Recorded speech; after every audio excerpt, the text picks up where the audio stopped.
Morning সবাইকে। কেমন আছো সবাই? আর আজকে কিন্তু আমি একা নই, আমার সাথে আজকে অনেকে রয়েছে। কারা বলো তো? আজকে আমরা অফিস থেকে যাচ্ছি সবাই মিলে ঘুরতে। আর কোথায় ঘুরতে যাচ্ছি তোমাদেরকে সেটা পরে জানাচ্ছি। তো এখন বাজে বেলা 11:30 আর আমরা সবাই বাসে উঠে গেছি। সবাই যারা বাসে বসে আছি তারা কিন্তু আমরা সবাই অফিসের স্টাফ নই। ওই দেখো দূরে কয়েকজন বসে রয়েছে, আমরা যে যা সিট পেয়েছি সেরকমভাবেই বসেছি।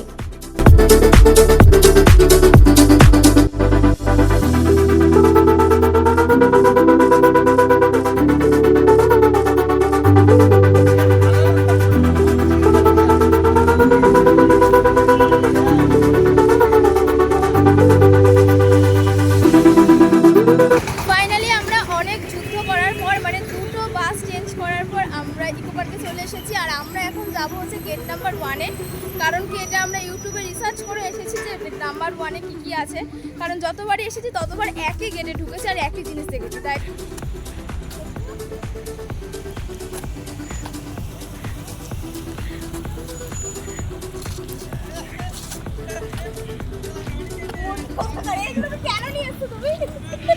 ইকো পার্কে ঢুকে গেছি আর আমরা ঢুকেছি হচ্ছে 1 নম্বর গেটে।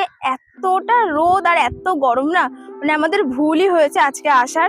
আর সত্যি কথা বলতে সেই শীত থেকে প্ল্যান হচ্ছে যে অফিসে সবাই মিলে ঘুরতে যাবো, ফাইনালি সেটা আজকের দিনেই হতে হয়েছে, মানে এরকম গরমের টাইমে।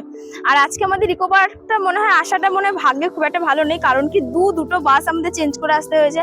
তার মধ্যে রুবিনা জুতো ছিঁড়ে গেছে, আমার যে কানেক্টটা দেখছো ওইটার গুজি নেই, জাস্ট এমনি লাগিয়ে রেখেছি, জানি না কখন খুলে যাবে। এখানে আসতে গিয়ে খুবই হ্যারাসমেন্ট হয়েছে। তো যাই হোক, এখন চলে এসেছে আর এই দেখতেই পাচ্ছ। আমি 1 নম্বর গেটে একবারই এসেছিলাম মনে হচ্ছে, আমার জায়গাটা দেখে চেনা চেনা লাগছে, কিন্তু যতবারই এসেছি 3 নম্বর 4 নম্বর, তাই একদম প্ল্যান করে এসেছি যে না যাবো 1 নম্বরেই ঢুকবো। কারণ এখানে জাপানি ফরেস্টটা আছে, ওটা আমার খুব দেখার ইচ্ছা আছে। সবাই মিলে এখানে এসেছি আর সবাই ওখানে ঘাসের মধ্যে বসে আছে। তো একটু বসবো, রেস্ট নেবো, তারপর খাওয়া দাওয়া করবো, তারপর বিকেলের দিকে ঘুরতে বেরোবো।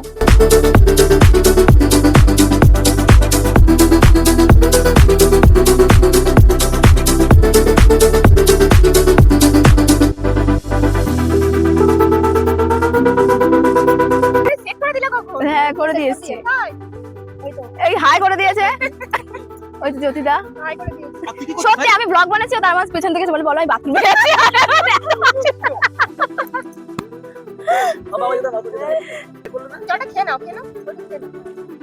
আর খালি বোতল আছে? না না দিয়ে দাও তাহলে, একেবারে ভরে খালি বোতল নেই।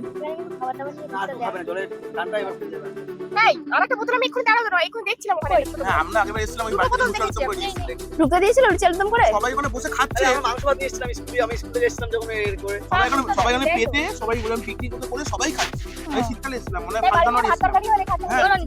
নদীটা দি ওই চারটে বাঘ কালকে দেখছিলাম তো। বাঘ? হ্যাঁ হ্যাঁ হ্যাঁ হ্যাঁ, ওইটাই লাস্ট। ওটাই হচ্ছে জাপানি ফরেস্ট। আর তুমি আরেকটু এগিয়ে গেলে ওটা হচ্ছে আইফেল টাওয়ার। ওটা জাপানি ফরেস্ট, হ্যাঁ ওটাই জাপানি ফরেস্ট। তারপর গেলে আইফেল টাওয়ার, আইফেল টাওয়ার, হ্যাঁ লাস্ট, ওটাই লাস্ট। এই দিনটা বিকেল বেলা ভালো, হ্যাঁ ওটাই লাস্ট। দীপঙ্করের খুব চিন্তা, টিঙ্কুদা ওখানে একা ঢুকেছে, ওখানে একা ঢুকেছে। তো ও কি চাইছে, দরজা ধরে দাঁড়িয়ে রাখতে পারে। তো টিঙ্কুদাকে নিয়ে এত চিন্তা, তাহলে ওর বউ হলে কত চিন্তা হবে, ও তো ছাড়বেই না। বেশি চিন্তা হবে, হ্যাঁ তুমি বেশি বকো না। কোথায় ও? ও জ্যোতিদার সাথে গেছে।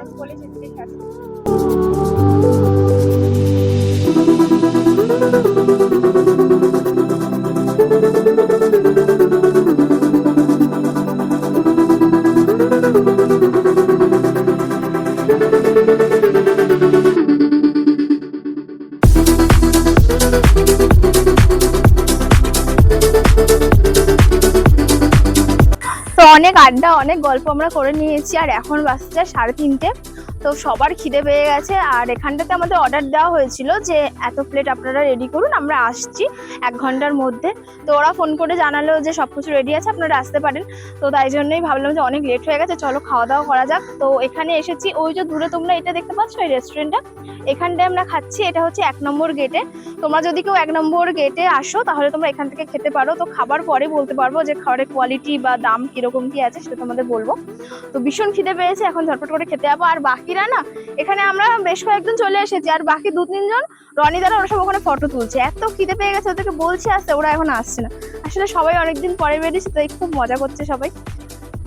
তো চলো এখন ঝটপট করে খেয়ে নিই আর তোমাদেরকেও দেখাই কি খাচ্ছি আমরা।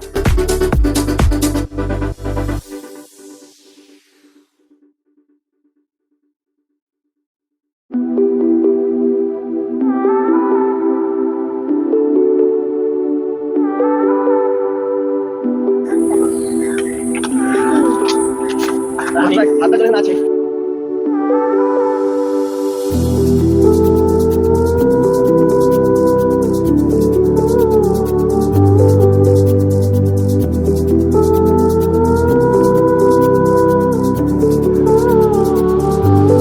আমরা নিয়ে নিয়েছিলাম বিরিয়ানি, আর এটা কিন্তু আমাদের জ্যোতিদা মানে আমাদের ম্যানেজারের তরফ থেকে বার্থডে ট্রিট ছিল।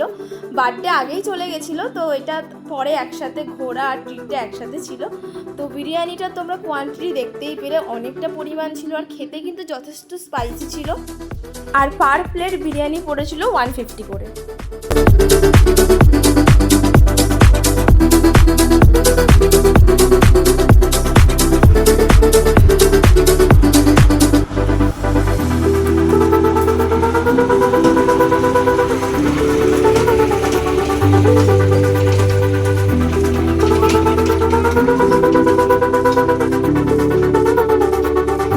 আমরা এখন ফার্স্টেই চলে এসেছি হচ্ছে জাপানি ফরেস্টে।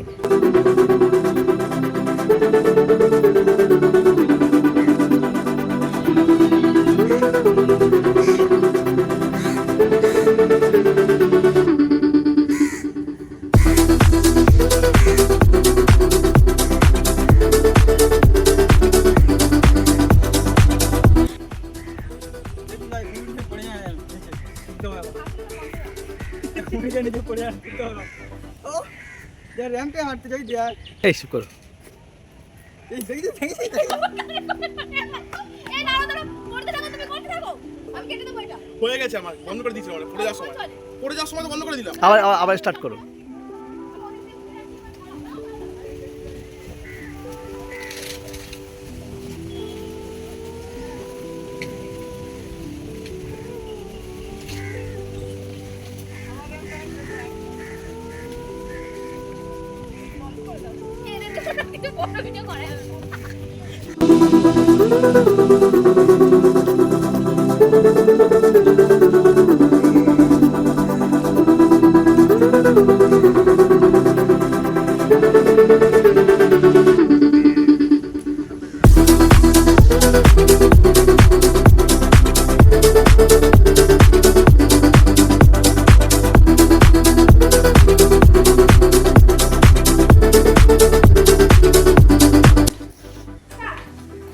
হ্যাঁ চাও।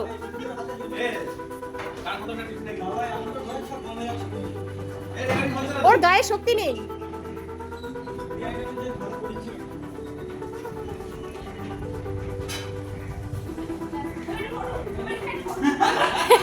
দৌড়চ্ছে দেখো।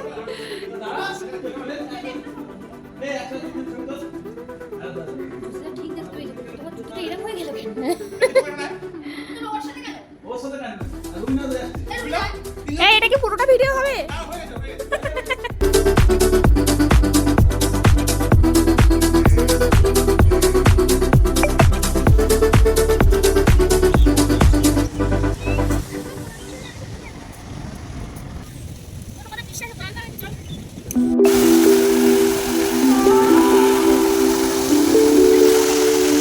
শীতকালে এই গাছগুলোতে পুরো ফুল ফুটে থাকে, কিন্তু এখন দেখো গাছগুলো কেমন শুকিয়ে গেছে। আর আমরা জানো তো এই পুকুরের সাইড দিয়ে হাঁটতে হাঁটতে দেখতে পেলাম একটা মাছ মরে গেছে। কত বড় মাছ দেখো, মরে গিয়ে এরকম ভাসছে।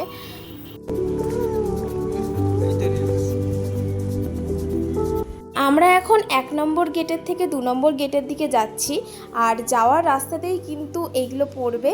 তোমরা দেখতেই পেলে মাদার ওয়াক্স মিউজিয়াম, ওটা কিন্তু ইকো পার্কের বাইরে। আর দেখো এই যে গ্রাম বাংলা তোমরা দেখলে না, তার উল্টো দিকেই কিন্তু তোমরা দেখতে পাবে। এই গ্রাম বাংলার ভেতরে ঢুকতে গেলে 10 টাকা করে টিকিট। আর এটার ভেতরে কিন্তু আমি কোনোদিনই যাইনি, ইভেন আজকেও যাওয়া হলো না কারণ সময়ের অভাব। আর এটা হচ্ছে সোলার ডোম, তো এটা এখনও স্টার্ট হয়েছে কিনা আমি ঠিক জানি না, তাই জন্য আমরা যাইনি। আর হ্যাঁ, তোমরা কিন্তু ইকো পার্কে এলে এখানে জলও তোমরা নিতে পারবে, প্রতি লিটার 2 টাকা করে।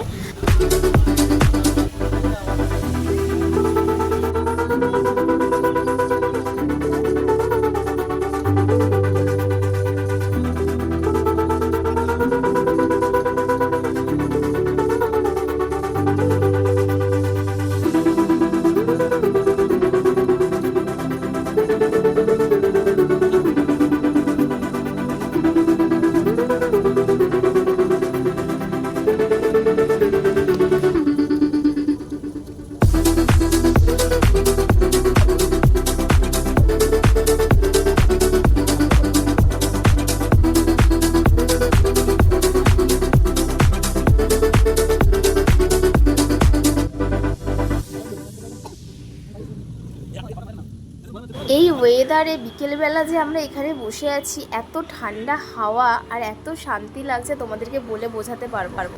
এখন ইকো পার্ক থেকে আমরা বেরিয়ে যাচ্ছি, এখন বাজতে যায় সন্ধ্যে 7টা। আর তোমাদের সাথে এক এক করে সবার পরিচয় করিয়ে দিচ্ছি আমি। এটা হচ্ছে আমাদের টিঙ্কুদা, আর এদিকে আছে আমাদের স্যার, আর এখানে আছে আমাদের বৌদি, আর এদিকে পেছনে আছে এটা হচ্ছে দীপঙ্কর, এটা হচ্ছে আমাদের জ্যোতিদার ছেলে। এই যে আমাদের সাথে আরেকজন আছে, এটা হচ্ছে আমাদের রনিদা, আর এটা হচ্ছে রুবিনা। তো সবাইকেই দেখিয়ে দিলাম, ইন্ট্রোটা আগে দেওয়া উচিত ছিল, কিন্তু এটা আমি ভিডিওর লাস্টে দিলাম। তো যাই হোক, এখন আমরা জানি না কোথায় যাচ্ছি, দেখা যাক। তোমাদেরকে আসার সময় একটা ময়ূর দেখিয়েছিলাম, যেটা জলের মধ্যে রাখা আছে, ওটা রাত্রেবেলা এত সুন্দর লাগছে, তোমরা জাস্ট একবার দেখো।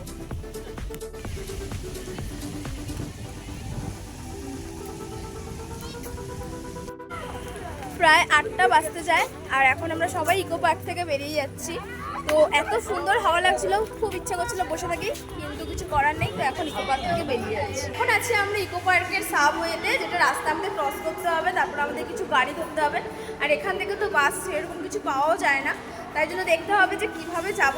আর এই সাবওয়ের মধ্যে দেখতে পাচ্ছি নানা রকমের খাবার দাবার সব, এই দেখো।